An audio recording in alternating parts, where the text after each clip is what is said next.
Hello and welcome to this week's edition of Lowcountry All-Stars. Right now we are creeping closer towards the end of the season with a lot of our teams celebrating their senior nights. However, we did get to watch the spectacular girls soccer team pick up a win as well as the boys team. But Matt, he's going to kick things off over with the Beaufort boys soccer. The Beaufort boys got a 6-0 win, but it was not quite so fast-paced. At the half, the team was only up 2-0 before they came out firing in the second half. They controlled the ball the majority of the match and dominated with shots on goal.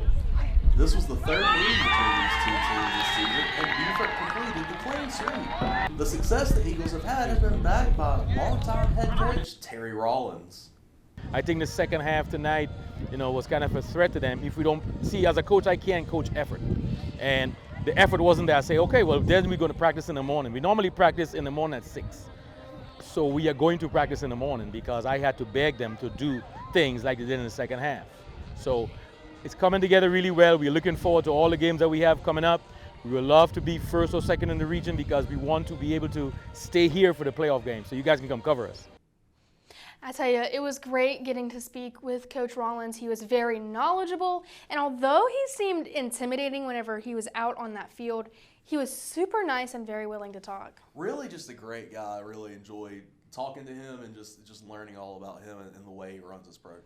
Yes, and he's been there for a long time, like you said, 18 years. That's hard to believe. Yeah, so that's how you build a winning program, that's for sure. Exactly. But now we're going to take a look over on the girls' side. They wasted no time showing Battery Creek what they're made of. It was goal after goal after goal, and they eventually ended up scoring 6 of them. Peyton Mullen and Selena Duncan both scoring 2 apiece, while Charlotte Blair Scarpo and Gianna Pacheco picked up 1 of their own.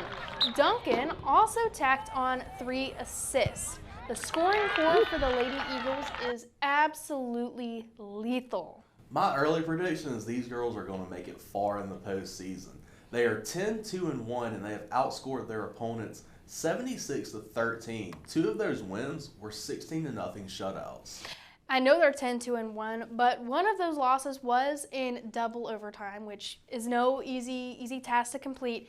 And you mentioned 16-0 shutouts, 2 of them. 2.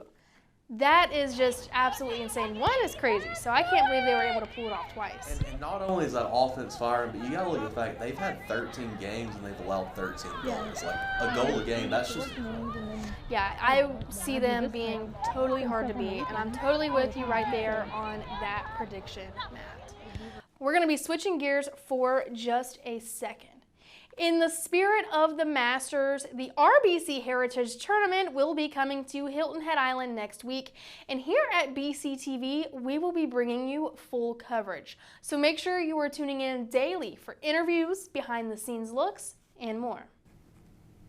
And now we have our player of the week, Selena Duncan. Selena has been an integral part of the Lady Eagles' success, and she deserves all of the recognition. Yeah, and like I mentioned earlier, she scored 2 goals and had 3 assists, so she almost had a part in every single goal that the Eagles were able to score against Battery Creek. I love it when not only can they score, but they're getting assists, so they're passing the ball. She's facilitating that offense. It sounds like the offense really just runs through her. Yeah, and that's exactly what it takes to have a great player and a leader of the team. So very well deserved, and congratulations to Selena. And we're going to be sticking with the Beaufort love. They're also going to win our Fan Frenzy of the Week. They showed up to support both of the soccer teams, and Coach even had words to say about the crowd cheering them on. A lot of them is like some of the JV players. Some of them played for me in the past. I've been here for 18 years. I got here in 2006. And I used to coach the girls at one time, and in 2012 I transferred over to the boys. So a lot of those guys played for me in the earlier days. Some of them come back, and they're, their siblings and their aunts and their uncles. They all come around and just make noise for their people that's on the field. So it feels good. It feels good to hear a little bit of, okay, Beaufort, let's go. I'll tell you, those fans, they were very into it. They were funny. There were a few times I caught myself laughing at them, but they were great. They even hit the Ronaldo after one of the goals. It was hilarious, and it's great to see that kind of support. Absolutely. Well, that's all the time we're going to have for today. Thank you for tuning in. And remember to follow along next week with all of our RBC Heritage coverage.